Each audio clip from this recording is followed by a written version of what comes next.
ആരു പറഞ്ഞു ആരു പറഞ്ഞു ഞാൻ കണ്ടത് രാക്കനവാണെന്നാരു പറഞ്ഞു. എന്നായാലും ഞാൻ നമ്മളൊന്ന് പിരിയേണ്ട ആൾക്കാരാണ്. അതിപ്പോഴങ്ങോട്ട് പിരിഞ്ഞിട്ടുണ്ടെങ്കിൽ പിന്നെ അടുത്ത പടത്തിന് ഷാഫിക്കത് വിഷമം ഉണ്ടാവില്ല. ഞങ്ങളിപ്പോൾ രണ്ടാമത് കൂടി ആലോചിച്ചപ്പോൾ ഞങ്ങൾ പറയുക എത്ര പേര് നമ്മളോടൊപ്പം ഉണ്ടാവും ഈ കോമഡിക്ക് കൂട്ടായിട്ട്. സലീമിനൊക്കെ നാഷണൽ അവാർഡും സ്റ്റേറ്റ് അവാർഡും ഒക്കെ കിട്ടിക്കഴിഞ്ഞപ്പോൾ സലീമൊക്കെ വലിയ സീരിയസ് ആർട്ടിസ്റ്റായി, കോമഡിയൊക്കെ പറഞ്ഞു തുടങ്ങി, സുരാജ്. അപ്പോൾ അവരൊക്കെ ഇങ്ങനെ മാറിക്കൊണ്ടിരിക്കുകയാണ്. നമ്മൾ എന്ത് പറഞ്ഞാലും അതിനൊരു ബൗൺസിങ് എന്ന് പറയുന്ന സംഭവം ഉണ്ടല്ലോ. അപ്പോൾ നമുക്ക് സംസാരിച്ചുകൊണ്ടിരിക്കുമ്പോൾ നമ്മുടെ മുന്നിലൊരു മുഖം ഉണ്ടാകുക, അത് സംവിധായകനും കൂടി ആയിക്കഴിഞ്ഞാൽ നമുക്ക് പറയാനായിട്ടുള്ള ആവേശങ്ങളുണ്ടാവും. അപ്പോൾ എൻ്റെ ട്രാക്ക് പാടാൻ വേണ്ടിയാണ് എന്നെ വിളിച്ചത്. അപ്പോൾ കലൂരത്തെ ലാൽ മീഡിയയിലാണ് വർക്ക് കംപ്ലീറ്റ് നടക്കുന്നത്. അപ്പോൾ അന്ന് ഞാൻ ട്രാക്ക് പാടാൻ ചെന്ന്, അപ്പോൾ അന്നാണ് ഞാൻ ഇവരൊക്കെ കാണുന്നത് ആദ്യമായിട്ട്. ഷാഫിഖാനെ ഞാൻ കണ്ടിട്ടുണ്ട് നേരത്തെ, നമ്മൾ റിലേറ്റീവ്സ് ആയതുകൊണ്ട് നമ്മൾ പല കല്യാണങ്ങൾക്കൊക്കെ കണ്ടിട്ടുണ്ട്. കളി ചൊല്ലും കുയിലാണോ കുഴലൂതും കാറ്റാണോ ആരാണി കള്ളം ചൊല്ലിയതാരാണാരോ ആരു പറഞ്ഞു ആരു പറഞ്ഞു ഞാൻ കണ്ടത് രാക്കനവാണെന്നാരു പറഞ്ഞു. 20 സ്നേഹവർഷങ്ങളുടെ ആത്മബന്ധങ്ങളിലൂന്നിയ നിറവിശ്വാസത്തിന്റെ പ്രേക്ഷക ഹൃദയങ്ങളിലേക്ക് അമൃതം നൽകുന്ന സല്ലാപ വിരുന്ന്.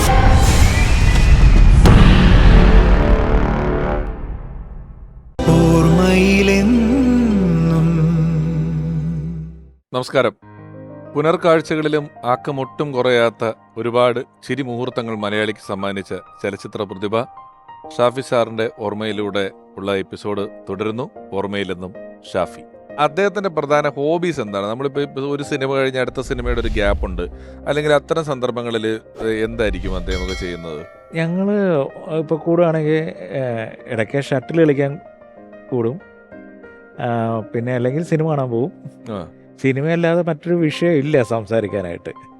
പിന്നെ പരസ്പരം കളിയാക്കുക, അവരവരുടെ പ്രശ്നങ്ങളൊക്കെ പറഞ്ഞ് കഥകൾ ഉണ്ടാക്കുക. ഈ കഥകൾ കുറിച്ച് ഏറ്റവും കഥ എൻ്റെ കേൾക്കണ ഷാഫി ആയിരിക്കും. കോമഡി കഥകൾ ആളെ വെച്ചുണ്ടാക്കിയിട്ട് വിളിച്ചു പറയുക എന്നുള്ളതാണ് ഏറ്റവും വലിയ ഹോബി. അതെ. ഉദയനെ കുറിച്ച് കഥ ഉണ്ടാക്കി എന്നെ വിളിച്ചു അറിഞ്ഞില്ലേ ഉദയൻ ചെയ്ത പരിപാടി എന്നും പറഞ്ഞുകൊണ്ട് ഒരു കഥ, കോമഡി കഥ പറയും. ഞാൻ ചെയ്തെന്നും പറഞ്ഞുകൊണ്ട് ഉദയനെ എല്ലാ സദസ്സിലും പറയും. ഇങ്ങനെ ക്രിയേറ്റ് ചെയ്ത് കഥകൾ ഉണ്ടാക്കുക, അത് ആരുടെങ്കിലും തലയിൽ വെച്ചിട്ടേ പറയുള്ളൂ. അല്ല, കഥ പറയാനും കേൾക്കാനും ഇഷ്ടമാണ്. എന്നെ ഒരു ആദ്യമായിട്ട് കാണുന്ന സമയത്ത് എന്നോട് പറഞ്ഞിട്ടുണ്ടിരിക്കുക. അപ്പോൾ ഏതോ ഒരു സ്റ്റേജിൽ ഞാനും ധർമ്മജനും കൂടെ പോയിട്ട് ഞാൻ ധർമ്മജനെ ഇതുപോലെ കഥ പറഞ്ഞ് ഒരറ്റത്തെത്തിച്ചത് കണ്ടിട്ട് എന്നോട് ആദ്യമായിട്ട് മിണ്ടുന്ന ഇടോ ഏതോ ഒരു സ്ഥലത്ത് താൻ പോയി മറ്റവനെ പ്രസംഗിച്ച് നശിപ്പിക്കുന്നത് ഞാൻ കണ്ടു കേട്ടോ. വളരെ നന്നായിരുന്നു, നല്ല രസമുണ്ടായിട്ട്. ഈ കഥ പറഞ്ഞിട്ട് അങ്ങോട്ടും ഇങ്ങോട്ടും ആക്കുന്ന പരിപാടിയിൽ വലിയ രസം കണ്ടോണ്ടിരുന്ന ഒരാളാണ്. നർമ്മ എവിടെ കണ്ടാലും അത് വിടത്തില്ല, അത് പറയും. അവിടെ ഇങ്ങനെ സിറ്റുവേഷൻ ഉണ്ടായിരുന്നു, അതിലൊരു ഹ്യൂമർ ഉണ്ടായിരുന്നു, അത് നമുക്ക് സിനിമയിൽ ഉപയോഗിക്കാൻ പറ്റുന്നതാണ് എന്നുള്ളതൊക്കെ ഇങ്ങനെ ക്യാച്ച് ചെയ്യുന്ന ഒരു സ്വഭാവം. ഈ സിനിമ എല്ലാം വലിയ ഹിറ്റുകളാണ്. അദ്ദേഹത്തിന്റെ സിനിമകളുടെ ഹിറ്റാവലെന്ന് പറഞ്ഞാൽ വലിയ ഹിറ്റുകളാണ്. വളരെ അദ്ദേഹത്തിന്റെ ഒരു പെർസെന്റേജ് നോക്കിയാൽ വളരെ കുറച്ച് സിനിമകളാണ് പരാജയപ്പെട്ടിട്ടുണ്ടാവുള്ളൂ. പരാജയം എന്ന് പറഞ്ഞാൽ മറ്റ് സിനിമകളിൽ ആവറേജ് ആയി പോയിട്ടില്ല, അങ്ങനെ ആയിട്ടില്ല. ആവറേജ് പരിപാടികളിലേ പോയിട്ടുള്ളൂ. അത് അദ്ദേഹത്തിനെ വല്ലാതെ സ്വാധീനിക്കുന്ന ഒരു ഘടകമായിരുന്നോ? അങ്ങനെ തോന്നുമായിരുന്നു അദ്ദേഹത്തിന്? ഒരു വിജയം കൊണ്ട് പുള്ളി ഇന്ന് വരെ ഒരു അഹങ്കാര വർത്താനം പറഞ്ഞ ഞാൻ കേട്ടിട്ടില്ല. അത് വിജയിച്ചു, അതിന്റെ കൂടെ പോണേ കണ്ടുള്ളൂ. ഓടിയില്ല എന്ന് കരുതിയിട്ട് അതിനെക്കുറിച്ച് സങ്കടപ്പെടണം കണ്ടിട്ടില്ല. അത് 1-2 പടങ്ങളാണ് അങ്ങനെ സംഭവിച്ചിട്ടുള്ളൂ. അങ്ങനെയൊന്നുമില്ല. അടുത്തതിൽ അത് കൂടുതൽ ഹിറ്റ് ഉണ്ടാക്കണമെന്നുള്ളൊരു ആഗ്രഹമുണ്ട്, ആവേശം ഉണ്ടായിരുന്നു. ഒരെണ്ണം ആവറേജായി പോയാൽ അടുത്ത എന്തായാലും ഒരു സൂപ്പർ ഹിറ്റ് അടിക്കണം എന്നുള്ളൊരു വാശിയോടെ സംസാരിക്കാറുണ്ട്. കഴിഞ്ഞത് ഹിറ്റാകാത്തത് കൊണ്ട് ഇത് ഹിറ്റ് അടിക്കണം നമുക്ക് എന്നുള്ളൊരു വാശി എപ്പോഴും ഉണ്ടാകാറുണ്ട്. 23 വർഷമായി ഞാനും ഷാഫിയായിട്ടുള്ള ബന്ധം, 2002 തൊട്ടുള്ള ബന്ധവും. ആ 23 വർഷത്തിനിടയിൽ ഒരിക്കൽ പോലും ഷാഫി ഒന്നും മുഖം കറുത്ത ഒരാളോട് സംസാരിക്കാൻ ഞാൻ കണ്ടിട്ടില്ല. അത് ലൊക്കേഷനിലായാലും ശരി, ജീവിതത്തിലായാലും ശരി. ദേഷ്യപ്പെടേണ്ട സന്ദർഭത്തിൽ പോലും ദേഷ്യപ്പെട്ട് കണ്ടിട്ടില്ല. എനിക്ക് ദേഷ്യമൊക്കെ വരാറുണ്ട് ആ സമയത്ത്. ഞങ്ങൾ തമ്മിൽ ഒരു തവണ കാറിൽ വന്നുകൊണ്ടിരിക്കുകയാണ്. അപ്പോൾ സിഗ്നൽ ഓപ്പണായി കിടക്കുകയാണ്. അപ്പോൾ ആ സിഗ്നൽ പോകുന്നതിന് മുമ്പ് ഞങ്ങൾക്ക് വേണമെങ്കിൽ കടന്നു പോകാമെന്നുള്ള രീതിയിൽ ഞങ്ങൾ ആ നോർമൽ സ്പീഡിൽ തന്നെയാണ് ഷാഫിയാണ് വണ്ടി ഓടിക്കുന്നത്. അപ്പോൾ പുറകിലുള്ള ഒരുത്തൻ ഓവർടേക്ക് ചെയ്ത് ആദ്യം പോകാൻ വേണ്ടി ഷാഫിയുടെ കാറിൻ്റെ മിറർ തട്ടി തകർത്തിട്ട് അങ്ങോട്ട് പോവുകയും റെഡ് വീണ് അവനോട് നിർത്തി. ഷാഫി അങ്ങനെ തന്നെ അരിയത്തുകൊണ്ട് അതിൻ്റെ പുറത്ത് അവൻ ഇറങ്ങി വന്നിട്ട് സോറി എന്ന് പറയും. അപ്പം അവൻ്റെ പോക്കെന്ന് പറഞ്ഞാൽ അതിക്രമിച്ച് കയറിയിട്ടുള്ള ഒരു പോക്കാണ്, അല്ലാണ്ട് അവന് പുറകെ വരേണ്ട കാര്യമുള്ളൂ. എന്നിട്ട് പോലും ഒരക്ഷരം അയാളോട് മിണ്ടാണ്ട് ഓക്കെ സോറി ഓക്കെ പൊയ്ക്കോ എന്ന് പറയും. അപ്പം എനിക്ക് ദേഷ്യം കയറി. ഞാൻ പറഞ്ഞു നിങ്ങൾക്ക് ദേഷ്യം വരില്ലേ എന്ന് പറയും. എന്ത് പറയാനാണ് എന്ന് പറയും. ഈ ഒരു റിയാക്ഷനാണ്. എന്ത് ബോംബ് വീണെന്ന് പറഞ്ഞാലും ഷാഫി അവിടെ പ്രതികരിക്കില്ല. അത് വളരെ സൈലൻ്റായിട്ട് അത് കൈകാര്യം ചെയ്യും. ലൊക്കേഷനിലായാലും ശരി, വളരെ പ്രതിസന്ധി ഘട്ടത്തിലൊക്കെ നമുക്ക് ടെൻഷൻ അടിക്കുമ്പോൾ പുള്ളി അവിടെ കോമഡിയൊക്കെ പറഞ്ഞ് ചിരിച്ച് കളിച്ചിരിപ്പുണ്ടാവും. അപ്പോൾ ഈ മനുഷ്യന് ടെൻഷനില്ലേ? ചിലപ്പോൾ ആ മഴ പെയ്തിട്ട് അന്ന് ഷൂട്ട് നടക്കാതിരിക്കുമ്പോൾ അവിടെ വളഞ്ഞിരുന്നിട്ട് കോമഡി അടിച്ചിട്ട് ചിരിയും കളിയായിരിക്കുള്ളൂ. എന്ത് ചെയ്യാൻ പറ്റും? മഴ മാറാതെ പോകാൻ പറ്റുമോ? അപ്പോഴേക്കും തമാശയായിട്ട് പറയും മഴ ചതിക്കോ വേഗം നിൽക്കുമോ എന്നൊക്കെ ചോദിക്കും. മനസ്സിലായില്ലേ? ഷൂട്ട് തുടരണ്ടേ. അപ്പോൾ അങ്ങനെ എല്ലാം വളരെ ജീവിതത്തിലും നർമ്മം കാണുന്ന ആളാണ് ഷാഫി സാർ എന്ന അതുല്യ ചലച്ചിത്ര പ്രതിഭയുടെ ഓർമ്മകളുമായി വിനു മോഹൻ. ഷാഫിയെ കുറിച്ച് പറയാനാണെങ്കിൽ ഒരുപാട് ഓർമ്മകളും, അത് ഏറ്റവും കൂടുതൽ ഓർമ്മകളും രസകരമായ ഓർമ്മകളാണ്. കാരണം ഞാൻ ഇക്കടോടൊരു സിനിമയാണ് ചെയ്തത്, ചട്ടമ്പി നാട്.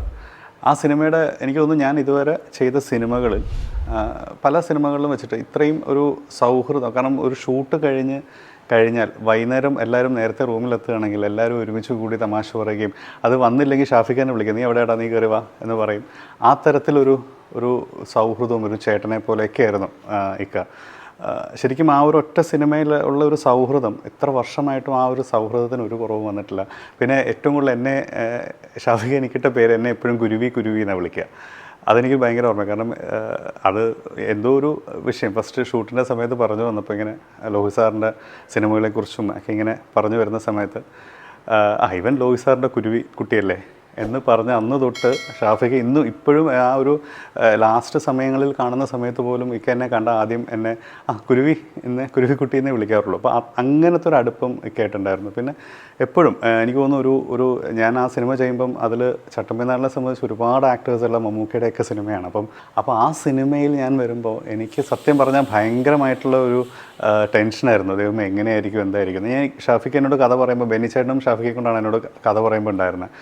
അപ്പം ഞാൻ ആദ്യം എൻ്റെ പേടി ഇതായിരുന്നു എന്ന് പറഞ്ഞപ്പോൾ നീ ധൈര്യമായിട്ടിരിക്കും, ഒരു കുഴപ്പമില്ല, നമ്മൾ ഭയങ്കര ഫ്രണ്ട്ലി ആയിരിക്കും എന്ന് പറഞ്ഞു. അതേപോലെ തന്നെയായിരുന്നു ആ സിനിമയുടെ എല്ലാ ദിവസവും ഷൂട്ട് കഴിഞ്ഞാൽ വൈകുന്നേരം എല്ലാവരും ഒരുമിച്ച് കൂടുകയും തമാശ പറയും, കഥകൾ പറയും ഒക്കെ ചെയ്യുന്ന, ഒരുമിച്ച് ഭക്ഷണം, ചിലപ്പോൾ ഒരുമിച്ചായിരിക്കും ഭക്ഷണം കഴിക്കുക, എന്നിട്ട് അവിടെ തന്നെ എല്ലാവരും അവിടെ ഇവിടെയൊക്കെ ആയിട്ട് കിടന്നുറങ്ങും. ഇക്ക എപ്പോഴും കാണുമ്പോൾ പറയും ഞാൻ മാത്രമേ നിങ്ങളുടെ ഫാമിലി സിനിമ ചെയ്തിട്ടുള്ളൂ.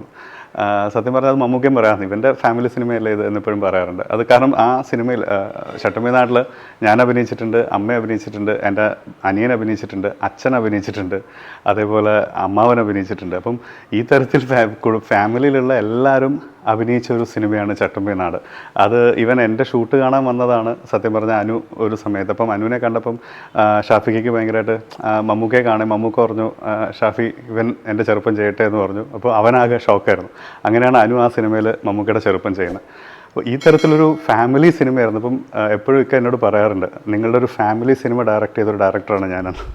ഒരു ഡയറക്ടർമാരോട് ഷോട്ട് പറയുന്നതല്ല അവർക്ക് ഏറ്റവും, വേറൊരാൾ വന്നിട്ട് ഇങ്ങനെ ഷോട്ടും കൂടി എന്ന് പറഞ്ഞു കഴിഞ്ഞാൽ ഏറ്റവും ഈഗോ അടിക്കുന്നത് ഡയറക്ടേഴ്സിന് അതാണ്. അതെ, ഡയറക്ടർ ബാക്കി സ്ക്രിപ്റ്റിൽ എന്താ അഭിപ്രായം പറയാം, പക്ഷെ സ്ക്രിപ്റ്റ് റൈറ്റർ ഒരു ഷോട്ട് പറയുന്നത് വലിയ വിഷമമാണ് എല്ലാ ഡയറക്ടർക്കും. പക്ഷേ ഷാഫിനെ സംബന്ധിച്ച് ഷാഫിനോട് നമ്മൾ പറഞ്ഞാണ് ഒരു റിയാക്ഷൻ കൂടി വേണ്ട, അല്ലെങ്കിൽ ഈ ആംഗിളിൽ നിന്ന് കൂടി ഷോട്ട് വേണ്ടതെന്ന് പറഞ്ഞാൽ ആ ആംഗിൾ കൊടുക്കും, ഇപ്പുറത്തെ ആംഗിൾ കൊടുക്കും, 3-4 ആംഗിൾ എടുത്ത് വെച്ചിട്ട് പറയും എല്ലാം എടുത്ത് വെച്ചേക്കാം സേഫ്റ്റിക്ക്, നമുക്ക് എഡിറ്റിംഗ് ടേബിളിൽ അങ്ങനെ ഒരു ഈഗോ ഇല്ലായിരുന്നാലേ ഹ്യൂമർ പടങ്ങൾക്ക് ഈ കോൺട്രിബ്യൂഷനും ഇംപ്രവൈസേഷനും ഭയങ്കരമായിട്ട് വർക്ക് ചെയ്യുന്നത് കൊണ്ട് അങ്ങനെ ഞാൻ പറഞ്ഞതേ പറയാവുള്ളൂ എന്ന് പറയുന്ന പടങ്ങൾ ഡെവലപ്പ് ആവൂല. നടന്മാർക്ക് ഭയങ്കര സ്വാതന്ത്ര്യമാണ്. അതാണ് ഞാൻ സലീമേട്ടനോട് വന്നപ്പോൾ ചോദിച്ചത്. അപ്പൊ സലീമേട്ടൻ പറഞ്ഞത് ഷാഫിക്കോട് ചോദിക്കണം, സലീമിനൊക്കെ പ്രൊവോക്ക് ചെയ്യും വന്നിട്ട് അവിടെ എന്തെങ്കിലും കൂടി പറ, അവിടെ എന്തെങ്കിലും കൂടി പറ, എന്തെങ്കിലും സാധനം. ഒരു മായാവിലി ഞാൻ ഇങ്ങനെ ലാസ്റ്റ് പറയുന്നുണ്ട്, വെറുതെ കയ്യിൽ നിന്ന് വിട്ട് പറഞ്ഞാണ്. ഇപ്പൊ പേര് കിട്ടി വാബാല, ബാബാല. അപ്പോൾ എഡിറ്റിംഗ് സമയത്ത് ഷാഫി എന്നെ വിളിച്ച് സലീമേ അത് എത്തിയപ്പോഴേക്കും വാബാല എന്ന് പറയുമ്പോഴേക്കും ഫിലിം തീർത്തുപോയി. അത് കളയാൻ എനിക്ക് തോന്നണില്ല. അപ്പോൾ എനിക്ക് വേറെ ഒന്നും തോന്നിയില്ല. നേരത്തെ ഇപ്പോഴും ശ്രദ്ധിച്ചറിയാം, അടുത്ത ഷോട്ടിൽ ഒന്നും കൂടെ റിപ്പീറ്റ് ചെയ്തിട്ടുണ്ട്. ആ ഈ ഷോട്ട് കഴിഞ്ഞപ്പോൾ ഫിലിം തീർന്ന് ആ. അടുത്ത ഷോട്ടിന്റെ സ്റ്റാർട്ടിങ്ങിൽ ഇപ്പൊ പേര് കിട്ടി വാബാല വാബാല ആ ഇത്രയും സാധനം അത് കൈയിട്ടായിരുന്നു. അല്ല മാക്സിമം പറയും തിയേറ്ററിൽ കൈയിട്ടായിരുന്നു. ഉണ്ടായിരുന്നു.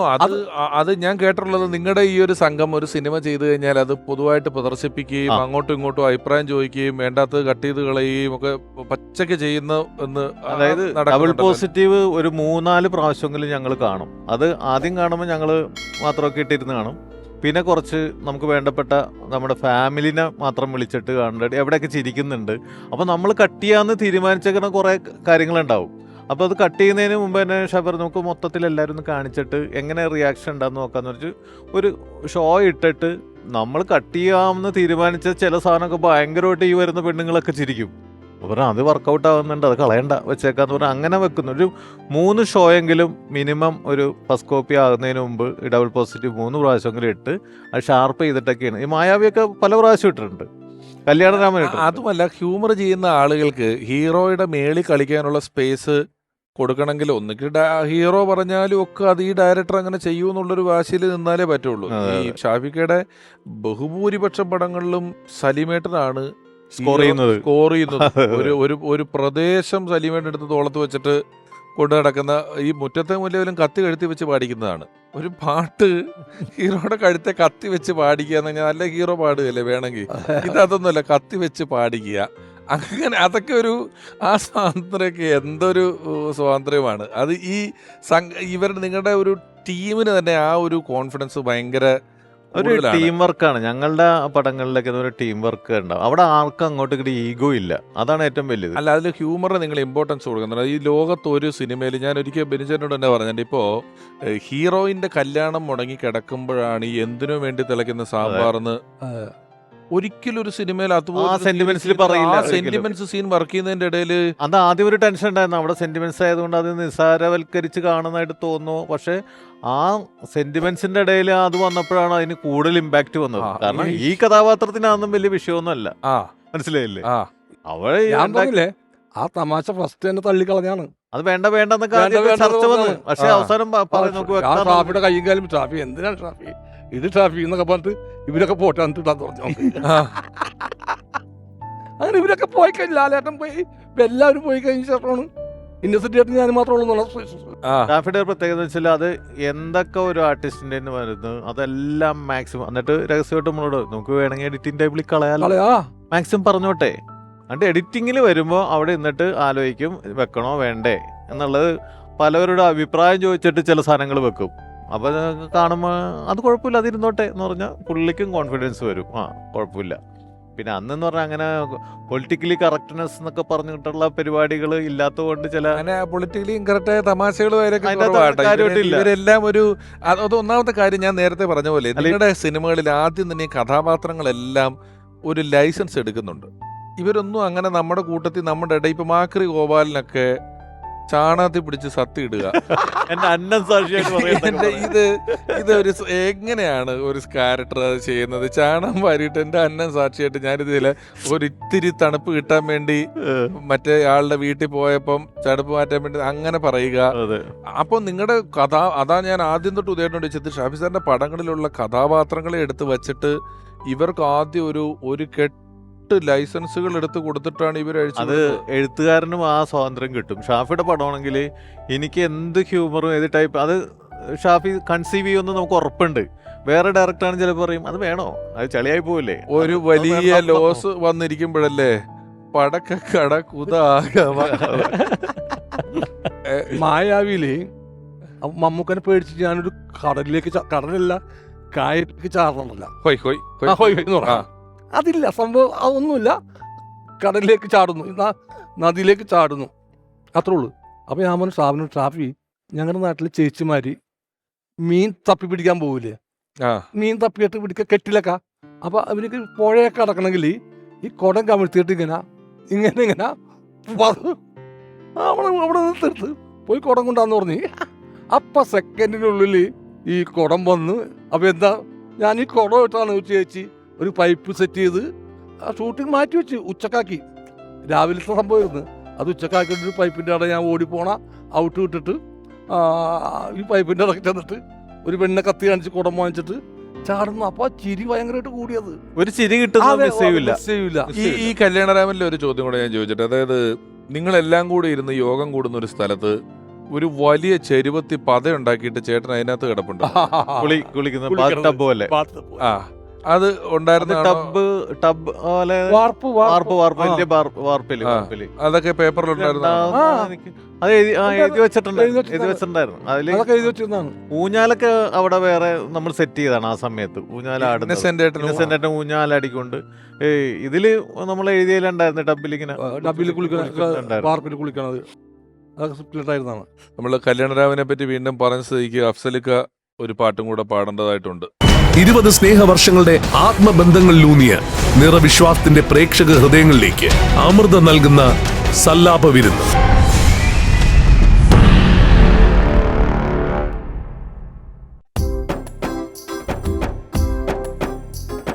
കൈ തുടിതാളം തട്ടി തൈ തകമേളമിട്ട് മെയ് നിറപ്പൊന്നും കെട്ടി വാ പെൺകിളി. കൈ മരക്കൊമ്പിലൊരു തൈ മണിക്കൂടും കെട്ടി മെയ് മലർ ചെണ്ടും കൊണ്ടേ വാ ആൺകിളി.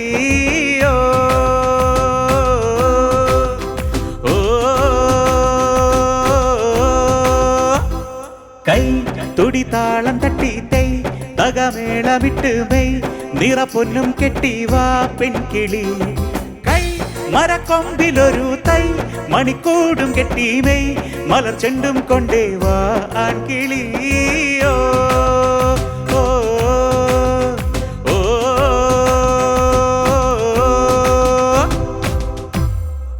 Thank you. ഷാഫി സാറിന്റെ ഓർമ്മകളുമായി അഭിനേത്രി മാനസ. ഞാൻ ഷാഫി സാറിൻ്റെ കൂടെ വർക്ക് ചെയ്യുന്നത് ചിൽഡ്രൻസ് പാർക്ക് എന്ന് പറഞ്ഞ മൂവിയിലാണ്. അപ്പം ഞാൻ സാറിനെ ആദ്യമായിട്ട് മീറ്റ് ചെയ്യുന്നത് ഞങ്ങളുടെ പൂജയ്ക്കാണ്. അപ്പോൾ പൂജയ്ക്ക് മൂന്നാറിലായിരുന്നു ഫസ്റ്റ് ഡേ ഓഫ് ഷൂട്ട്. അപ്പോൾ ഞാനുണ്ട്, വിഷ്ണുവേട്ടനുണ്ട്, റാഫി സാറുണ്ട്, ഷാഫി സാറുണ്ട്. അപ്പോൾ അന്ന് തുടങ്ങിയതാണ് ഈ ഷാഫി സാർ ഇങ്ങനെ തമാശ പറയല്. അപ്പോൾ ഒരു ഐസ് ബ്രേക്കിംഗ് അങ്ങനെയൊന്നും ആവശ്യമല്ല. നോർമലി നമ്മളൊരു സെറ്റപ്പ് കഴിഞ്ഞാൽ ഒരു 5-6 ദിവസം എടുക്കുമല്ലോ എല്ലാവരുമായിട്ടൊന്ന് ക്ലോസ് ആയൊക്കെ വരാൻ. പക്ഷേ ഷാഫി സാറിൻ്റെ സെറ്റ് എന്ന് പറഞ്ഞാൽ ഞാൻ എൻ്റെ ലൈഫിൽ ഏറ്റവും എൻജോയ് ചെയ്തൊരു സെറ്റാണ്. ഇത്ര അധികം ചിരിച്ച ഒരു സമയമുണ്ടോയെന്ന് ചോദിച്ചാൽ അത് ശരിക്കും ചിൽഡ്രൻസ് പാർക്കിൻ്റെ സമയത്താണ്. സാറിന് ഇപ്പോൾ വയ്യാതായെന്ന് ഞാൻ എൻ്റെ ഒരു ഫ്രണ്ട് പറഞ്ഞിട്ട് അറിയുമ്പോഴും ഞാൻ വിചാരിച്ചത് സാർ ഉറപ്പായിട്ടും തിരിച്ചു വരും. കാരണം ഇത്രയും ചാലഞ്ചസ് ഓവർകം ചെയ്ത ഒരാൾ, ഇത്രയും വിൽ പവർ ഉള്ളൊരാൾ ഇത്ര വേഗം ഗിവ് അപ്പ് ചെയ്യുമെന്ന് തോന്നിയില്ല. പക്ഷേ വലിയൊരു ബാറ്റിലായിരുന്നു എന്ന് തോന്നുന്നു. സാറിന് പിടിച്ചു നിൽക്കാൻ പറ്റുകയാണില്ല. അപ്പോൾ സാർ എന്തായാലും ഹീസ് ഓൾവേസ് അറൗണ്ട് അസ്. സാറിൻ്റെ സിനിമയിൽ ഒരു സീനിലെ ഡയലോഗെങ്കിലും പറയാത്തൊരു ദിവസം കാണില്ല. ആ ക്യാരക്ടേഴ്സിൻ്റെ ഒരു സ്റ്റിക്കർ ഉപയോഗിക്കാത്തൊരു ദിവസം കാണില്ല. അല്ലെങ്കിൽ എന്താ പറയുക, ആ ഒരു സാറിൻ്റെ മൂവിയിലൊരു പാട്ട് കേൾക്കാത്തൊരു ദിവസം കാണില്ല. അപ്പോൾ he's left his signature and his footprints behind. അപ്പോൾ നമ്മളതെന്നും നമ്മുടെ മനസ്സിലുണ്ടാവും, നമ്മുടെ ചുറ്റും അതുണ്ടാവും.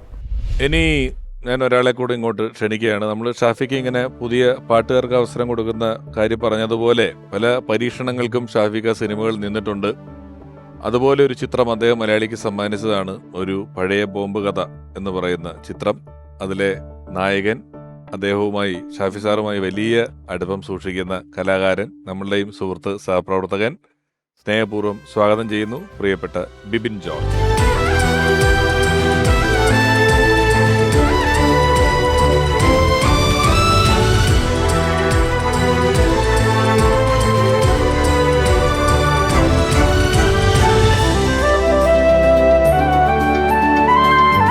ബിബിൻ നമസ്കാരം. നമസ്കാരം ചേട്ടാ.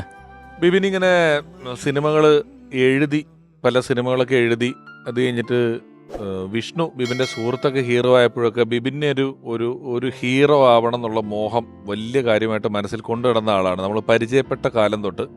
എന്നാൽ ബിബിൻ്റെ ആ ആഗ്രഹം സാധിച്ചു കൊടുത്ത ഒരാൾ, അത് ഇത്രയധികം ഹിറ്റ് ചിത്രങ്ങൾ മലയാളിക്ക് ഒരുക്കിയിട്ടുള്ള, ഏത് നടൻ്റെയും ഡേറ്റ് ലഭിക്കാൻ എളുപ്പമുള്ള ഒരു സംവിധായകനാണ് ബിബിന് ആദ്യത്തെ ഹീറോ ആയിട്ടുള്ളൊരു സിനിമയിലേക്ക് അവസരം തരുന്നതും കൊണ്ടുവരുന്നതുമെല്ലാം. തുടർന്നും ബിബിനെ ഞാൻ കാണുന്ന പല സന്ദർഭങ്ങളിലും ഒരു കോമഡി പടം എഴുതുന്നു, അത് ഷാഫി സാറിന് വേണ്ടിയിട്ടാണ്, ഷാഫി സാറുമായിട്ട് ഡിസ്കസ് ചെയ്തു എന്നൊക്കെ പറഞ്ഞ് ഇവരിങ്ങനെ കഴിഞ്ഞ ഒരു 2 കൊല്ലത്തിനിടയിലൊക്കെ എപ്പോൾ വിളിച്ചാലും ഇവരൊരു ഷാഫി സാറ് പടം പരിപാടികളെന്ന് പറഞ്ഞിട്ട് പ്ലാൻ ചെയ്ത് നിൽക്കുന്നതാണ് കണ്ടിട്ടുണ്ടായിരുന്നത്. ആ ബോംബ് കഥയുടെ ഒരു വഴിയും നിങ്ങളുടെ ഒരു ബന്ധവും എങ്ങനെയായിരുന്നു? ചേട്ടാ ഞാൻ ഷാഫി സാറിനെ കാണുന്നത് ഇപ്പം നോർമലി നമ്മളെ ഒരാളെ ഒരു അപകടത്തിൽ നിന്ന് രക്ഷിക്കുക എന്നൊക്കെ പറയില്ലേ, ആ ഒരു അവസ്ഥയിലാണ് ആദ്യം കാണുന്നത്. നമ്മളൊരു അമ്മയുടെ ഷോ ഞാനും വിഷ്ണു കൂടി ഒരു സ്കിറ്റൊക്കെ എഴുതിയിട്ട്, അപ്പോൾ ഈ ചേട്ടനറിയാമല്ല, എല്ലാ ആർട്ടിസ്റ്റുകളും നമ്മളിങ്ങനെ പറഞ്ഞു കേൾപ്പിച്ച് എല്ലാവരും ഓരോ അഭിപ്രായങ്ങൾ പറഞ്ഞ് ഇത് തീരുന്നില്ല, അഭിപ്രായങ്ങൾ തീരുന്നില്ല. ഇതിങ്ങനെ കേൾപ്പിച്ച് മാറ്റിക്കൊണ്ടേയിരിക്കുക. 2-3 ദിവസമായിട്ട് നമ്മൾ സ്ക്രിപ്റ്റ് പറയും, അത് പൊളിക്കും, പിന്നെ എഴുതും, ഇങ്ങനെ ഒരു രക്ഷയില്ല. അപ്പം ലാസ്റ്റ് ഈ പറഞ്ഞ പോലെ ഷാഫി സാറ് റൂമിലേക്ക് വന്നു. അപ്പോൾ ബാക്കി എല്ലാവരും ഇനി ഷാഫി കേൾക്കട്ടെ എന്നുള്ള രീതിയിലാണ് പറഞ്ഞിട്ട് പോയത്. സാറിനെ കേൾപ്പിച്ചു. സാറ് മുഖത്ത് ഒരു ചിരിയോ ഒന്നും ഉണ്ടായില്ല കേട്ടോ. അപ്പം വിഷ്ണു ഞാനും ഇവിടെ അടുത്ത പൊളിക്കാൻ റെഡിയായി. കാരണം ഇനി രക്ഷയില്ല, ഇനി അദ്ദേഹം പറയും ഇഷ്ടപ്പെട്ടില്ല, അടുത്ത പൊളിച്ചോ എന്ന് പറയും എന്നുള്ള രീതിയിലേക്ക് എന്നിട്ട് പറഞ്ഞു. അത്രയും അടുത്തിരുന്നു ഞങ്ങൾക്ക്. അപ്പോൾ പറഞ്ഞ് ഇത് ഓക്കെയാണ്, നല്ല സ്ക്രിപ്റ്റാണെന്ന് പറഞ്ഞിട്ട് പോയി. അതൊരു വലിയൊരു ആശ്വാസമായിരുന്നു ഒരു തരത്തിൽ പറഞ്ഞു കഴിഞ്ഞാൽ. അപ്പോൾ എന്തുകൊണ്ടാണ് പുള്ളി ചിരിക്കാഞ്ഞെന്ന് ഞാൻ പിന്നീട് പരിചയപ്പെട്ടതിന് ശേഷം ഞാൻ ചോദിച്ചിട്ടുണ്ട്. അപ്പോൾ ഷാഫി സാറ് പറഞ്ഞ പോയിന്റ് എന്ന് വെച്ചാൽ പുള്ളി അതെല്ലാം വിഷ്വൽ കാണുമായിരുന്നു, ചിരിക്കാനുണ്ടെന്ന് പുള്ളി മനസ്സിലാക്കുന്നുണ്ട്. അത് പൊട്ടിച്ചിരിച്ച് നിങ്ങളെ സന്തോഷിപ്പിക്കേണ്ട കാര്യമൊന്നും ഇല്ലല്ലോ, അതിലുണ്ട് തമാശ എന്ന് പറഞ്ഞ് തുടക്കത്തിൽ അങ്ങനെയാണ് ഞങ്ങൾ തുടങ്ങുന്നത്. പിന്നെ ഞാൻ റോൾ മോഡൽ എന്ന് പറഞ്ഞ പടത്തിൽ, റാഫി സാറിൻ്റെ പടത്തിലാണ് പിന്നെ എനിക്കൊരു നല്ലൊരു വേഷം കിട്ടുന്നൊരു പടം. അപ്പോൾ ആ പടത്തിൽ നീ ഒരു നെഗറ്റീവ് വേഷം, വില്ലനാണ്. അപ്പോൾ അതിൻ്റെ ഫൈറ്റ് എടുത്തത് ഷാഫി സാറാണ്. അന്ന് റാഫി സാറ് ഇല്ലാത്ത ദിവസം എടുത്തത്. അങ്ങനെയാണ് എന്നെ ഒരു നടൻ എന്നുള്ള രീതിയിൽ പുള്ളിക്ക് അറിയാവുന്നത്. പിന്നീട് ഈ പറയുന്ന ബിഞ്ചു ജോസഫ്, സുനിൽ കർമ്മ എന്ന് പറഞ്ഞവർ സ്ക്രിപ്റ്റായിട്ട് വന്നപ്പോൾ ഇങ്ങനൊരു സംഭവം കൊണ്ടുവന്ന്. അപ്പോൾ അതിൽ കോമഡി ഉണ്ട്. അപ്പോഴും ഞാൻ ഇപ്പോഴും പറയുന്നത്, ഇപ്പോൾ ഒരു പക്ഷേ എൻ്റെ കൂടെ ഉണ്ടായിരുന്ന, ഞാൻ ചേട്ടനോടൊക്കെ പറഞ്ഞിട്ടുണ്ടാവാം, അല്ലെങ്കിൽ വിഷ്ണുവിനോട് പറഞ്ഞിട്ടുണ്ടാവാം, ഇത് നമ്മൾ നായകനാവണം എന്ന് പറയുന്നത് എപ്പോഴും എനിക്കൊരു സിനിമയിൽ വരുന്നത് തന്നെ ഒരു ബാലികറാമലായിരുന്നു. നായകനാവുക എന്ന് പറയുന്നത് പറയാൻ പോലും നമുക്ക് പേടിയാണ്. നമ്മളത്രയ്ക്ക് എന്തെങ്കിലും കളിയാക്കുമെന്ന് പേടിച്ചിട്ട് അങ്ങനെ നിൽക്കുന്ന ഒരു സമയത്ത് നമ്മളെ നായകനായിട്ടൊരാൾ വിഷൻ കാണുകയാണ്. അത് ചിലപ്പോൾ എൻ്റെ ഏറ്റവും അടുത്ത സുഹൃത്തുക്കൾക്ക് ഉണ്ടായിട്ടുണ്ടാവില്ല, എൻ്റെ അമ്മച്ചിക്കും അപ്പനും ആഗ്രഹം ഉണ്ടായിട്ടുണ്ടാവും, പക്ഷെ അവർക്ക് പോലും ആവും എന്നുള്ളൊരു തോന്നലുണ്ടായിട്ടുണ്ടാവില്ല, എൻ്റെ സഹോദരങ്ങൾക്ക് ഉണ്ടായിട്ടുണ്ടാവില്ല, ആർക്കും ഉണ്ടായിട്ടുണ്ടാവില്ല നായകനാക്കാം അല്ലെങ്കിൽ നായകനാവും എന്നുള്ളത്. ഒറ്റ ഒരാൾക്കേ ഉണ്ടായിരുന്നുള്ളൂ, അത് ഷാഫി സാറിനാണ്. അപ്പോൾ ഞാൻ ആ സ്ക്രിപ്റ്റ് കേൾപ്പിച്ചപ്പോൾ ഞാൻ ചോദിച്ചത്, സാറേ എന്നെ വെച്ചിട്ട് ചെയ്യുമോ എന്ന് ചോദിച്ചു. പുള്ളി പറഞ്ഞ് ഞാൻ ചെയ്യും ഇതെന്ന് പറഞ്ഞു. കാരണം ചേട്ടൻ ആദ്യം പറഞ്ഞതാണ് എൻ്റെ ടൈറ്റിൽ. കാരണം അതുവരെ സൂപ്പർ സ്റ്റാർസിനെ വെച്ച് മാത്രം സിനിമ ചെയ്തുകൊണ്ടിരുന്നതാണ്. ആദ്യമായിട്ടൊരു പുതുമുഖത്ത് വെച്ച് ചെയ്താണ് ഷാഫി സാറ്. അപ്പോൾ ഇപ്പം ഇന്ന് വരെ റൈറ്ററായിട്ട് നിൽക്കുമ്പോഴും ഉള്ളിൽ ആഗ്രഹം ഉണ്ടായിട്ട് പോലും പലപ്പോഴും ഇപ്പം ഞാൻ ഒരു പരിപാടി കഴിഞ്ഞാൽ വരുന്നത്, എനിക്ക് ഈ റൈറ്റർ എന്നുള്ള രീതിയിലല്ലാതെ എൻ്റെ വരുമാന മാർഗ്ഗം ഇപ്പോൾ ഈ പറയുന്ന അഭിനയവും ഇങ്ങനെയുള്ള ചെറിയ ചെറിയ പരിപാടികളാണ്. അതിനൊക്കെ കാരണക്കാരൻ ഷാഫി സാറാണ്, ഒരു സംശയവുമില്ല. ഞാനിത് പലതവണ പറഞ്ഞിട്ടുണ്ടെങ്കിൽ ഇപ്പം ഇവൻ്റെ ഈ ആഗ്രഹത്തിൻ്റെ ഒരു ആക്കം മനസ്സിലാക്കണമെങ്കിൽ അത് പറഞ്ഞേ പറ്റുള്ളൂ. കാരണം അമർക്ക് ബ്രാൻഡണി എന്ന് പറയുന്ന പടം ഇവരെഴുതിയപ്പോൾ 3 ഹീറോയാണ്. അതിൽ ഒരു ഹീറോയ്ക്ക് കാല് വയ്യ, അങ്ങനെ എഴുതിയവൻ. അപ്പോൾ ആ വേഷം എന്തായാലും മറ്റാർക്കും പോവില്ലല്ലോ. പക്ഷെ അത് ജയസൂര്യക്ക് കൊടുക്കുകയും അത് ഗ്രാഫിക്സ് ചെയ്ത് ജയസൂര്യയുടെ കാല് വയ്യാത്ത ഒരാളാക്കിയിട്ടാണ് ജയസൂര്യ ആ സിനിമയിൽ അഭിനയിച്ചേക്കുന്നത്. ഇപ്പോഴും നിങ്ങൾ അമർക്ക് ബ്രാൻഡണി കണ്ടാൽ എന്തിനാണ് ജയസൂര്യയുടെ ക്യാരക്ടറിന് അങ്ങനെ ഒരു കാര്യം വെച്ചാൽ കഥാപരമായ നടന്നു നമുക്ക് തോന്നും സിനിമ മുഴുവനും നടക്കുന്നത് അത് ഇവന് കിട്ടുമെന്നും പറഞ്ഞ് എഴുതി വെച്ചതായിരുന്നു. അപ്പൊ അന്നേ ഇങ്ങനെ ഇവൻ പറഞ്ഞ പോലെ പക്ഷേ ഇവനൊരു കോൺഫിഡൻസ് ഉണ്ടായിരുന്നു അതാകും എന്നുള്ളത്. അത് അവിടെ എത്തി. അതിലും നമ്മളിപ്പോൾ ഷാഫി സാറിന്റെ പടത്തിലെ പാട്ടുകളെ പറ്റിയൊക്കെ പറഞ്ഞു. ഹാല് ഹാല് എന്ന് പറയുന്ന പാട്ട് അഫ്സലിക്കാണോ അത് പാടി? അഫ്സലിക്കാണ് ആ പാട്ട് പാടിയിരിക്കുന്നത് അല്ലേ? ആ അഫ്സലിക്ക പാടിയ പാട്ട് അതിന് കൊറിയോഗ്രാഫിക്കുള്ള അവാർഡ് കിട്ടി. നിന്നെ വെച്ച് ഡാൻസ് കളിപ്പിച്ചു, ഫൈറ്റ് ചെയ്യിച്ചു, അത്രയൊക്കെ ചെയ്തു. ഇപ്പം അഫ്സലിക്ക ആ പാട്ടൊരു 4 വരി പാടാൻ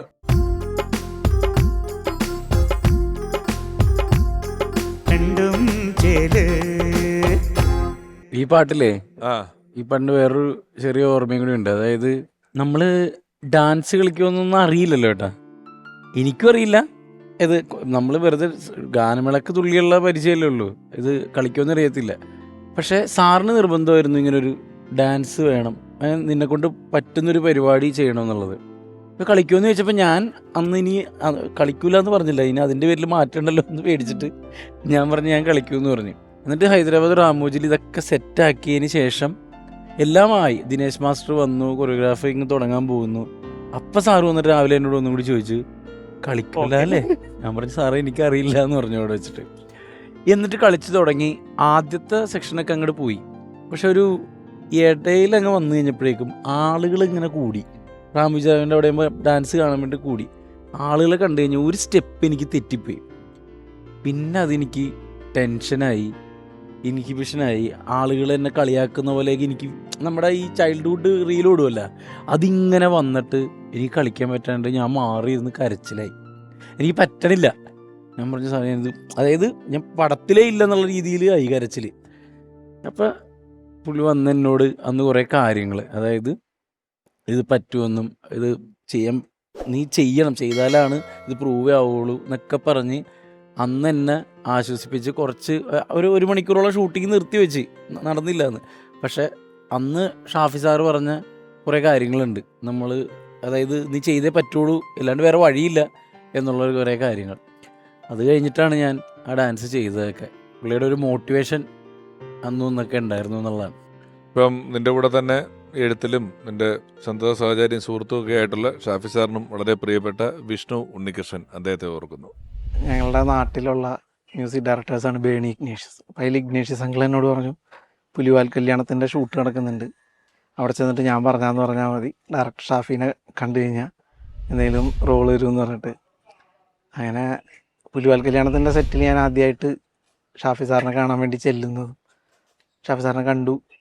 അപ്പോൾ ഇങ്ങനെ ഞാൻ വേറെ 1-2 സിനിമയിലൊക്കെ ചെറിയ വേഷമൊക്കെ അഭിനയിച്ചിട്ടുണ്ടെന്ന് പറഞ്ഞു.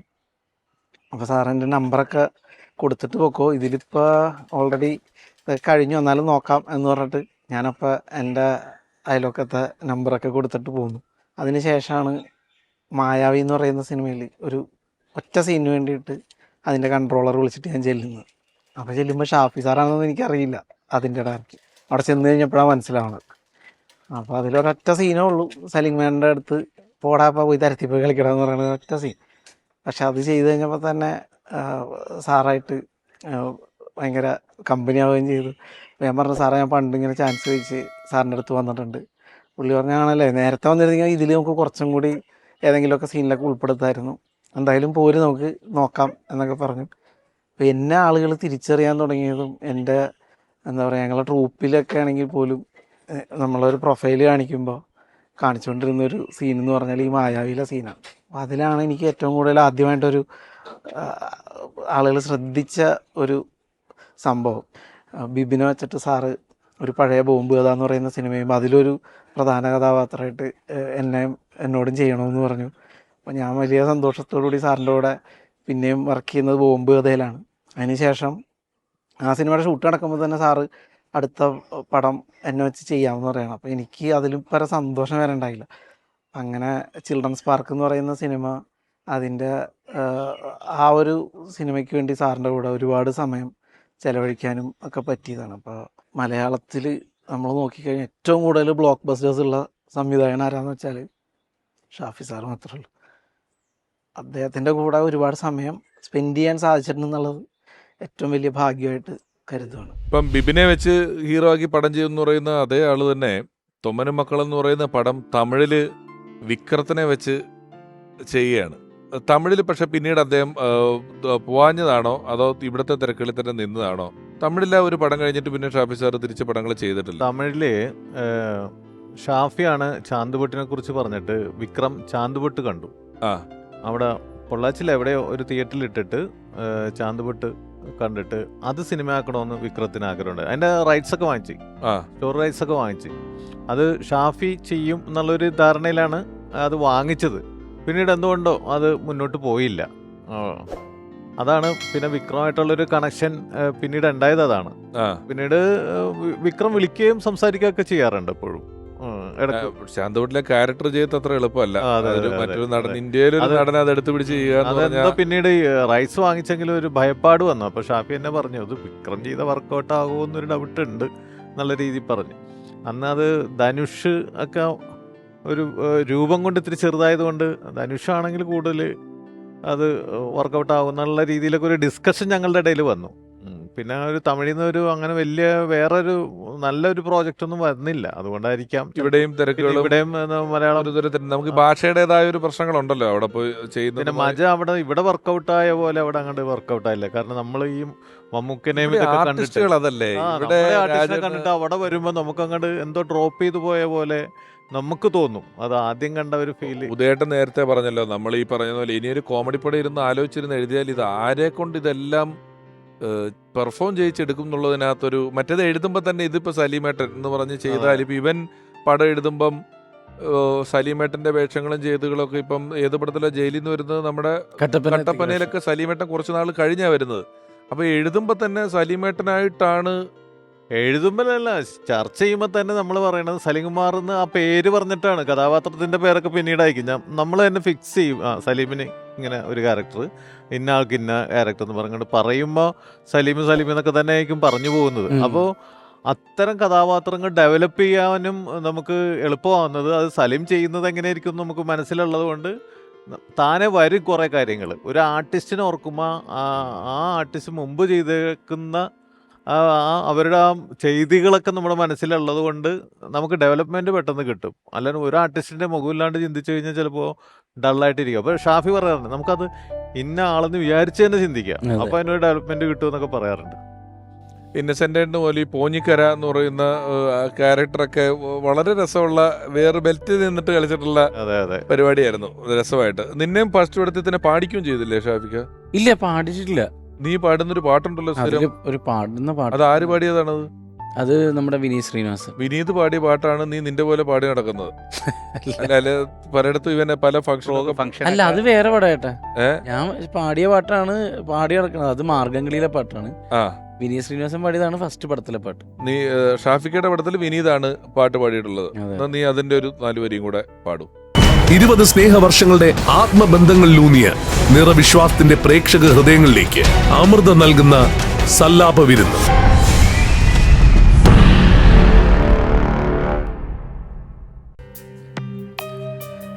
മൂവാണ്ടൻ മാഞ്ചോട്ടിൽ കണ്ടപ്പത്തൊട്ടേ ചങ്കിൽ കൂടുങ്ങിയ പെണ്ണാണ്. ആരെന്നറിയാതെ അന്നേരം തൊട്ടേ ആമുഖമോർത്ത് നടപ്പാണ്.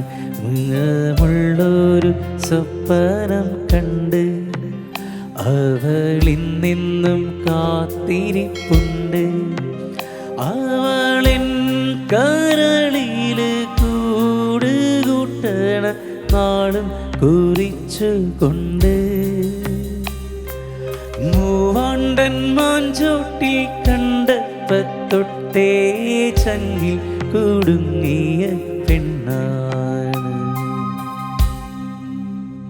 ഈ പാട്ട് ഇപ്പൊ പാടിയപ്പോ ഞാൻ സാന്ദർഭവശാൽ ആലോചിക്കുകയാണ്. ഞാൻ സലീമേട്ടന്റെ ട്രൂപ്പിൽ കളിക്കുന്ന സമയത്ത് സലീമേട്ടൻ സിനിമയിൽ പാടുന്നു എന്നും പറഞ്ഞ് 2 ദിവസം വളരെ പരിശീലനവും സുനിത ചേച്ചിയുടെ അടുത്തൊക്കെ വന്നിട്ട് പാടാൻ പോവാണ്, സിനിമയിൽ പാടുന്നു എന്നൊക്കെ പറഞ്ഞിട്ട് ഭയങ്കര അംഗവും ഒരു ദാസേട്ടൻ മയം ഒരു 2 ദിവസം വരെ പിടിച്ചു. അതിനും കാരണം ഈ ഷാഫിക്ക് തന്നെയാണ്. അവസാനം പടം ഇറങ്ങിയപ്പോ എന്താണെന്നറിയോ, 7-ാം മല കയറി പോകണ്ടേ, അവിടുന്ന് തലയും കുത്തി ചാടണ്ടേ, കഴിഞ്ഞു.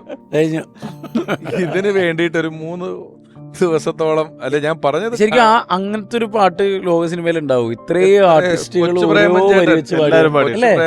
ഞാൻ 2 സിനിമ പാട്ടുണ്ട്. തല്ലുമാല പാട്ടുണ്ട് ഞാൻ. അത് ഗദ്യമാണ്. അത് തന്നെ എന്താ ഇത് അത് ആരായിരുന്നു എന്നൊക്കെ പറഞ്ഞു പറഞ്ഞത്. അതൊരു ഗദ്യ സ്വഭാവമാണ്. അപ്പൊ ഷാഫി എന്നാ പിന്നണി ഗായകനാക്കിയിട്ടുണ്ട്. ഞാനിപ്പോ പാട്ടിനെ പറ്റി നമ്മൾ പറഞ്ഞുകൊണ്ട് പറയാണ്. അപ്പോ അതും ഞാൻ നേരത്തെ എപ്പോഴോ നമ്മുടെ വർത്തമാനത്തിനിടെ പറഞ്ഞ പോലെ ഒരു ഡയറക്ടറിന്റെ ഒരു സാന്നിധ്യം അറിയുന്ന ചില സ്ഥലങ്ങളാണ്. ആ പാട്ടിലൊക്കെ സാധാരണ നമ്മളൊരു പ്രശ്നം ഉണ്ടാകുമ്പോൾ റീ റെക്കോർഡിങ് വായിക്കുകയാണല്ലോ ചെയ്യുന്നത്. ഇതിൽ ഈ പാട്ട് പാടി പാടി പാടി പാടി ഹൈപ്പിച്ച് കൊണ്ടുവന്നിട്ട് ഈ തീപിടുത്തം ഉണ്ടാകുന്നിടത്ത് പിന്നൊരു സൈലൻസ് ആണ്. നിങ്ങളെ കൊണ്ട് സിനിമയിലുള്ള എല്ലാ ക്യാരക്ടറെയും കൊണ്ട് പാടിച്ചിട്ട് എണ്ണ പറഞ്ഞ് തീ പിടിക്കുമ്പോൾ തൊട്ട് സ്ലോ മോഷനും സൈലൻസും മാത്രമേ ഉള്ളൂ, അല്ലാതെ ആ പാട്ടുമായിട്ടുള്ള ബന്ധമില്ല. അങ്ങനെ ചിന്തിച്ചാല് ചേട്ടാ ആക്സിഡന്റ് സീൻ ആലോചിച്ച് നോക്കിയേ. കല്യാണ രാമനിലെ എടുത്തു പറയേണ്ട ഒരു സീനാണ് ആക്സിഡന്റ്. അന്ന് അതൊരു ഡയറക്ടോറിയൽ അത് സാധനമാണ്. ക്രോസ് ചെയ്യുമ്പോ വണ്ടി ഇടിക്കുമെന്ന് വിചാരിച്ചിട്ട് ബാക്കിൽ ബാക്കി എന്നൊരു വണ്ടി ഇടിക്കുകയാണ്. അത് ഒരുപാട് ഇപ്പം നമ്മൾ മേരിക്കൊണ്ടൊരു കുഞ്ഞാട് കണ്ടാലും ചില ഷോട്ടുകൾ വെച്ച്, അതായത് വിഷ്വൽ കമ്മ്യൂണിക്കേഷൻ. ഞാൻ മിറ്റം മുഴുവൻ കുഴിയായതിനൊരു തിയേറ്ററിൽ ഒരു ചിരി വരുന്ന സ്ഥലമുണ്ട്. ഓരോരോ കുഴി കഴിഞ്ഞ് പെട്ടെന്ന് ഒരു എക്സ്ട്രീം വൈഡിൽ കാണിക്കുമ്പോഴാണ് മിറ്റം മുഴുവൻ കുഴിയാണ്. അതിൻ്റെ ഒരു വിഷ്വൽ കമ്മ്യൂണിക്കേഷനൊക്കെ വളരെ, അതിലും ചിരി കൊണ്ടുവരാം, എങ്ങനെ ചിരി കൊണ്ടുവരാം. അപ്പം നമ്മൾ തമാശയെക്കുറിച്ചും പാട്ടിനെക്കുറിച്ചും നർമ്മത്തെക്കുറിച്ചും എല്ലാം പറയുമ്പോഴും ഒരു നല്ല ഒരു ക്രാഫ്റ്റ്സ്മാനാണ്. ഡയറക്ടർ എന്നുള്ള നിലയിൽ ഒരു സിനിമ എങ്ങനെ കഥ പറഞ്ഞ് ജനങ്ങളിൽ എത്തിക്കണം എന്ന് കൃത്യമായിട്ട് അറിയാവുന്ന ഒരാളും കൂടിയാണ് ഷാഫി സാറ്. പിന്നെ അദ്ദേഹത്തെക്കുറിച്ച് പറയുമ്പം പ്രത്യേകിച്ച് ഓർമ്മയിലെന്നും എന്ന് പറയുന്ന ഈ ഒരു പരിപാടി നമ്മളിപ്പോൾ ഷാഫി സാറിനെ കുറിച്ച് ചെയ്യേണ്ടി വരുമ്പം വ്യക്തിപരമായി പലപ്പോഴും ഞങ്ങളെല്ലാം ഇടയ്ക്കിടയ്ക്ക് സൈലൻ്റായി പോകുന്ന ഒരു കാര്യം, ഈ പരിപാടിയുടെ 2 എപ്പിസോഡുകളിൽ അദ്ദേഹം പങ്കെടുത്തിട്ടുണ്ട്. നമ്മുടെ രാജൻ പി ദേവ് സാറിൻ്റെ എപ്പിസോഡിൽ അദ്ദേഹം പങ്കെടുക്കാൻ വേണ്ടി വന്നിരുന്നു. കൊച്ചിൻ ഹനീഫക്കയുടെ എപ്പിസോഡ്, ഈ 2 എപ്പിസോഡിലും അദ്ദേഹം പങ്കെടുത്തിരുന്നു. ഇവിടെ നമ്മളോടൊപ്പം ഇരിക്കുകയും അവരെ ഓർക്കുകയും അവരെ പറ്റി ഓരോ തമാശ പറയുകയും ഒക്കെ ചെയ്തിട്ടുണ്ടായിരുന്നു. അത് ഹനീഫ്ക്കട പടങ്ങളൊക്കെ വരുമ്പോൾ ഞങ്ങളുടെ തറവാട്ടിലെല്ലാവരും 10-30 പേരുണ്ട് കേട്ട് ഒന്നിച്ച് സിനിമ കാണുമ്പോൾ ഇതൊക്കെ എനിക്ക് ചെറിയൊരു ഓർമ്മയുണ്ട്. എല്ലാവരും കൂടെ സിനിമയിൽ എല്ലാവരോടും പോയിട്ടുണ്ട്. കാരണം പുല്ലേപ്പടിയിലെ ഏക നടനാണ് ഹനീഫ്ക്ക. അത് കഴിഞ്ഞ് ചെന്നൈയിലായിരുന്നു സ്ഥിരം. അപ്പോൾ ഇടക്ക് പുല്ലേപ്പടിയിൽ വന്നു കഴിഞ്ഞാൽ നമ്മളുടെ മാമയുടെ അടുത്ത് വരും, അല്ലെങ്കിൽ പുല്ലേപ്പടി ജംഗ്ഷനിൽ വരും. വന്നു കഴിഞ്ഞാൽ ചെറുപ്പക്കാരുടെ ഒരു സംഘം ഉണ്ടാവും കൂടെ. അതിനകത്ത് ഏറ്റവും പ്രധാനികളാണ് സിദ്ദീഖണനും ലാലേട്ടനും. ഈ സിനിമാ കഥകളാണ്. ഞങ്ങളെയൊക്കെ ഒരു 8:30 ആകുമ്പോൾ വീട്ടിലേക്ക് വിളിക്കും. അവരുടെ സംസാരം 1 മണി 2 മണി വരെ പോകും. പക്ഷെ അന്നും നമ്മളോടൊക്കെ ഒരു സ്നേഹവും വാത്സല്യത്തോടുകൂടി തന്നെയാണ് അവസാനം വരെ ഹനീഫ്ക്ക പെരുമാറിയിട്ടുള്ളൂ. ശിവാജി ഗണേശനാണ് അനുകരിച്ചിട്ടുണ്ടെന്ന് വെച്ചാൽ ഹനീഫ്ക്ക, എനിക്ക് തോന്നുന്നത് മരണം വരെയും ഹനീഫ്ക്കയുടെ മനസ്സിൽ ഏറ്റവും ഗംഭീര നടൻ ശിവാജി ഗണേശൻ. സത്യം മാഷിനെയും സത്യം ശിവാജി ഗണേശനെ കുറ്റം പറഞ്ഞാൽ പുള്ളി ചൂടാവും. കഴിഞ്ഞ ഷെഡ്യൂളിൽ ഉദയേട്ടനെ ഒരു ഗസ്റ്റായിട്ട് വരുമോ എന്ന് ചോദിച്ചപ്പോൾ ഉദയേട്ടൻ പറയുന്നടാ, ഞാൻ ഇന്ന കാരണം കൊണ്ട് ICUവിൻ്റെ മുന്നിൽ നിൽക്കുകയാണ്, ഷാഫി സാർ വളരെ സീരിയസ് ആയിട്ട് നിൽക്കുന്നു എന്നാണ്. അത് പിന്നെ നമ്മളൊരു നമ്മളൊക്കെ തന്നെ പറയുന്ന കാണുന്ന സിനിമകളിലെ കഥ പോലെ, ട്വിസ്റ്റ് പോലെ വളരെ പെട്ടെന്ന്, വളരെ അപ്രതീക്ഷിതമായി ഓർക്കാപ്പുറത്ത് അദ്ദേഹം നമ്മളീ കഴിഞ്ഞ കുറേ നേരം നമ്മൾ പറഞ്ഞ ചിരികൾ, സിനിമകൾ, പാട്ടുകൾ, കഥാപാത്രങ്ങൾ, അവരെല്ലാം ബാക്കി നിർത്തി അദ്ദേഹം നമ്മളോട് വിട പറഞ്ഞു. ഒരു സങ്കടപ്പെടുത്തുന്ന ഒരു കാര്യം, ഞാനും ഷാഫിയായിട്ട് അവസാനമായി സംസാരിച്ച് പിരിയുന്നത് ഈ ഫ്ലോറിൽ നിന്നാണ്. രാജേട്ടൻ്റെ എപ്പിസോഡ് ചെയ്യാൻ വേണ്ടിയിട്ട് ഇവിടെ വന്ന് സംസാരിച്ച് അവസാന കൂടിക്കാഴ്ചയും സംസാരമൊക്കെ അന്ന് ഞങ്ങൾ സംസാരിച്ച് പിരിഞ്ഞതാണ്. പിന്നീട് ഈ പറഞ്ഞ പോലെ ICUവിലായതിനു ശേഷമാണ് അവിടെ ചെന്ന് കാണുന്നതും പിന്നെ മരണത്തിലേക്ക് ഷാഫി പോകുന്നതും. അപ്പോൾ അവസാന കൂടിക്കാഴ്ചക്കും വേദി ഒരുക്കിയത് ഇവിടെ തന്നെ, വേദിയായത് ഈ സ്ഥലം തന്നെയായിരുന്നു. അതൊരു സങ്കടകരമായിട്ടുള്ളൊരു കാര്യം തന്നെയാണ്. രമേശ് ചേട്ടാ, ഇവിടെ തുടങ്ങിയപ്പോൾ പറഞ്ഞു നമ്മളെപ്പോൾ വിളിക്കുമ്പോഴും ഷാഫി സാറായിട്ട് ചർച്ചയാണ്. ശരിക്കും പറഞ്ഞാൽ കൊറോണ സമയം മുതൽ ഷാഫി സാറിന് വേണ്ടിയിട്ടൊരു സ്ക്രിപ്റ്റ് എഴുതി ചെയ്യണമെന്നും പറഞ്ഞ് നടന്നേച്ചാൽ ഞങ്ങൾ 1 പ്ലാനായി, അത് നടന്നില്ല. 2 പ്ലാനായി, നടന്നില്ല. ലാസ്റ്റ് ഒരു നടൻ, നമ്മൾ സാറുമായിട്ട് ഞങ്ങൾ ഒരുമിച്ച് പോയി ചെന്ന് ഓക്കെ പറഞ്ഞ് അദ്ദേഹത്തിൻ്റെ ഡേറ്റിനും കാത്തിരിക്കുന്ന സമയത്താണ്, ഒരുമിച്ച് ചെയ്യാൻ വേണ്ടിയിട്ട് ഡേറ്റിങ് കാത്തിരിക്കുന്ന സമയത്താണ് ഇങ്ങനെ സംഭവിക്കണം. ഒരുമിച്ച് ചെയ്യാനുള്ള ഭാഗ്യം നിങ്ങൾക്ക് എല്ലാവർക്കും ഉണ്ടായി, ഞങ്ങൾക്ക് ഉണ്ടായില്ല. എല്ലാവരും വളരെ അറ്റാച്ച്ഡ് ആയിട്ടുള്ള ഒരാളാണ് ഷാഫി സാർ എന്ന് പറയുന്നത്. ഈ എപ്പിസോഡ് ടെലികാസ്റ്റ് അല്ല, പലപ്പോഴും ഇവിടെ പല സന്ദർഭങ്ങളിലും ഒരു വിഷയത്തിൽ നിന്ന് മറ്റൊരു വിഷയത്തിലേക്ക് പോകാനാകാത്ത ഒരു മൗനം പല സന്ദർഭങ്ങളിലും ഉണ്ടായി. അത് മറ്റ് ഒന്നുമല്ല, നമ്മുടെ എപ്പിസോഡുകളിൽ ഓർമ്മയിലെന്നും എന്ന ഈ പരിപാടിയുടെ 2 എപ്പിസോഡുകളിൽ വന്ന ഒരാളെ കുറിച്ചൊരു എപ്പിസോഡ് ചെയ്യേണ്ടി വരുമെന്നൊരിക്കലും നമ്മൾ ആരും പ്രതീക്ഷിച്ചിരുന്നതല്ല. ഒരു സിനിമാ കഥ പോലെ കാലം കളിച്ച ഒരു നർമ്മമായി അതും സംഭവിച്ചു. ഓർമ്മയിലെന്നും ഷാഫി എന്ന് പറയുന്ന ഈ ഒരു ലക്കം ഇവിടെ പൂർണ്ണമാവുന്നു. Album signing.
ഓർമ്മയിലെന്നും ഷാഫി സാർ.